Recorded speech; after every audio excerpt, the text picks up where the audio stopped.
Hi, this is Deborah Atkinson, the voice for fitness and the author of The Dollars and Cents of Selling Exercise, How to Promote Personal Training with Integrity. So if you're like me and you've got some experience in the personal training industry, you've probably got clients that you renewed after they finished their first package, or you had a first session and you sold them for the first time. But you've also got those clients that left you. They finished a package and they actually stopped training, and they had a really good excuse. They were going to be traveling, or it was golf season and they were going to be outside, or they were going to be gardening, but they never did come back after those events or the trip was over. So I'm going to tell you right now the reason you actually clicked on this video, and that is the 3 top reasons, and there are more. So if you want the rest of the story, click this button and you'll go right to the blog where you can subscribe by email or RSS feed.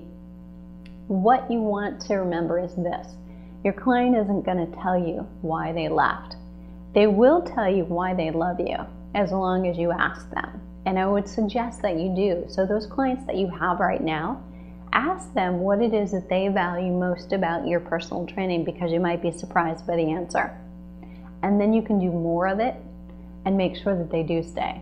But for those ones who left, here's the lesson that you probably need to know. As a personal training director of a very successful business for the last 6.5 years, these are the things I know after I followed up with our lost clients, and the things I know from losing in-home training clients myself prior to that. Number 1, they'll leave because they think you're too expensive. And here's the problem with that answer: you're not too expensive. You're the most valuable thing probably in their life. So people are going to either pay for self-care or they're going to pay for health-care. This one they get to enjoy. They're going to reap the benefits because they feel better, have more energy, they're better parents, and they're better at work. This one is probably medication and treatment for disease. This is a plus. You're not too expensive, and I don't even know what you're charging. But what they don't have is a sense of value around it. So you need to do a better job of relaying that. And you can do that by asking questions. That's always your ticket.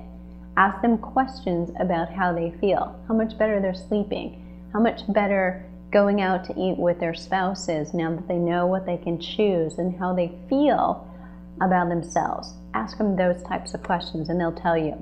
Second reason they leave you: you're not paying enough attention during a session.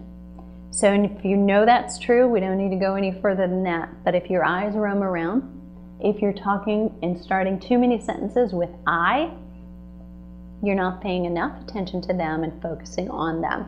So you may not miss all things that they're doing wrong, but you may miss the small things that they do repeatedly that actually lead them to injury, and that they notice other trainers are correcting their clients for.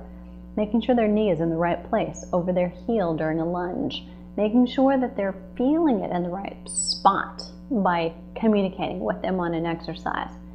So that, and then the very last thing, number 3, is that you're late or you end early.